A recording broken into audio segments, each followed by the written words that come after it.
Same to same అంటూ నాలుగింటిని ఒకే గాడికి కట్టేశానండి అని అనుకుంటున్నారా? నా దృష్టిలో లాజిక్ ఉంది. వార్ కూలీ ఒకే రోజు వచ్చాయి. రెండు కూడా లాజిక్కి అందకుండా over action డూపులతో లాగించారు. Ghaati Madrasi trailer చూశాక ఈ రెండిట్లో కూడా చాలా డూపులు సేమ్ పోలికలు కనపడుతున్నాయి. ముందు ఘాటి చూద్దాం. మెయిన్ రోల్ అనుష్క ఓ యాంగిల్లో ఘాటీల వంటూ గర్జిస్తూ స్మోక్ చేస్తూ పీకలు కోస్తూ మిడిల్ ఏజ్డ్ లేడీగా పవర్ఫుల్గా కనబడుతూనే మరో యాంగిల్లో గంజాయి బతుకులు మనకొద్దని అమాయకంగా గర్ల్ ఫ్రెండ్గా భార్యగా కనపడుతుంది. ఇందులో అనుష్కది తల్లి కూతులుగా డ్యూయల్ రోల్ ఏమోనని నాకు పెద్ద డౌట్. లేదా అక్రమ గంజాయి దందా శత్రువుల కారణంగా ఫ్యామిలీని కోల్పోయి శత్రువులకు ఎదురు తిరిగే రెబల్ అయి ఉండాలి. ఇక పాటలైతే నాకు అసలు నచ్చలేదు. పైగా సమ్మర్ స్టార్టింగ్లో రావాల్సిన సినిమా ఎన్నో వాయిదాల తర్వాత రెయినీ ఎండింగ్లో వస్తుంది.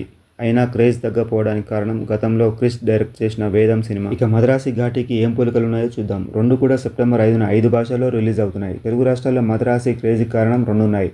ఒకటి డైరెక్టర్ ఏఆర్ మురుగదాస్ అయితే రెండు అమరన్ ఫేమ్ హీరో శివకార్తికేయన్. ఘాటీలో హీరోయిన్ అక్రమ గంజాయి దందా కారణంగా ఫ్యామిలీని కోల్పోతే మద్రాసిలో హీరో విలన్లు చేసే అక్రమ ఆయుధాల దందా కారణంగా ఫ్యామిలీని కోల్పోతాడు.